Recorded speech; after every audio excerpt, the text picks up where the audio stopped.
কোরআন সুন্নাহ আমাদেরকে কিছু আলামত বা সাইন দিয়েছে। এই সাইন বা নিদর্শনগুলো খেয়াল করে আমরা বুঝতে পারি যে কারণ মৃত্যুটা ভালো মৃত্যু হয়েছে নাকি খারাপ মৃত্যু হয়েছে।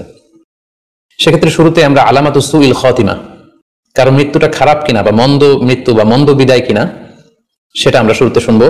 সেক্ষেত্রে আমরা যদি কোরআন সুন্নাহর দিকে তাকাই তাহলে দেখবো যে কোরআন সুন্নাহ আমাদেরকে জানিয়েছে কেউ যদি আত্মহত্যা করে মৃত্যুবরণ করে তাহলে এটা আমরা বলতে পারি যে এটা একটা খারাপ মৃত্যু ছিল।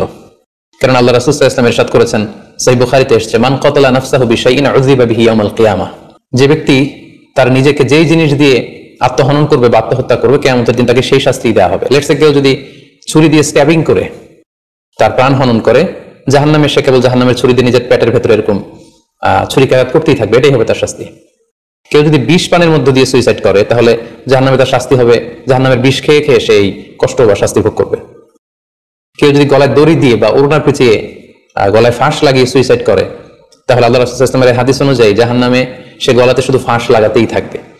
তাহলে আল ইন্তিহার মানে সুইসাইড, আত্মহত্যা করে যদি কেউ মারা যায় সেক্ষেত্রে আমরা বলতে পারি যে এটি খারাপ মৃত্যু ছিল, মৃত্যুটি ভালো ছিল না। তাছাড়া কোনো ব্যক্তি যদি কবিরা গুনাহ সম্পাদন করা অবস্থায় ইন্তেকাল করে, লেটস সে কেউ মদ পান করা অবস্থায় তার মৃত্যু ঘটেছে, কিংবা ব্যভিচার করা অবস্থায় তার মৃত্যু ঘটেছে, কিংবা কারোর উপর সে জুলুম বা অত্যাচার করছিল, এরকম বড় কোনো কবিরা গুনাহ সম্পাদন করা অবস্থায় যদি কারো মৃত্যু ঘটে যায় সেক্ষেত্রে বলা যেতে পারে যে মৃত্যুটি খারাপ ছিল।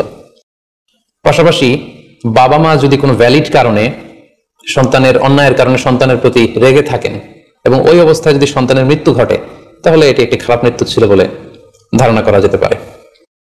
এবং স্বামী যদি তার স্ত্রীর প্রতি রেগে থাকে কোনো স্ত্রীর অন্যায়ের কারণে এবং সেই অবস্থায় যদি স্ত্রীর মৃত্যু ঘটে তাহলে এই মৃত্যুটি মন্দ মৃত্যু বা খারাপ বিদায় ছিল বলে আমরা ধারণা করতে পারি। সবশেষে বলবো যে কোন ব্যক্তির মৃত্যুতে যদি গোটা মুসলিম উম্মাহ, মুসলিম কমিউনিটি আনন্দ প্রকাশ করে, উল্লাস করে, এটাও ওই ব্যক্তির খারাপ মৃত্যু ছিল বলে ধরে নেওয়া হবে। কারণ সবাই তার অন্যায় থেকে, অত্যাচার থেকে, তার অনিষ্ট থেকে বাঁচার জন্য চাচ্ছিল, তারা হাফ ছেড়ে বেঁচেছে। সো মুসলিম উম্মাহ যদি, গোটা মুসলিম উম্মাহর ভালো লোকরা যদি কারোর মৃত্যুতে আনন্দ প্রকাশ করে তাহলে তার মৃত্যুটা খারাপ মৃত্যু ছিল বলে ধরে নেওয়া যাবে। এই সমস্ত আলামতগুলো যদি আমরা খেয়াল করি এগুলোর ভিত্তিতে বলা যেতে পারে যে তার মৃত্যুটা মন্দ ছিল, তার বিদায়টা খারাপ ছিল।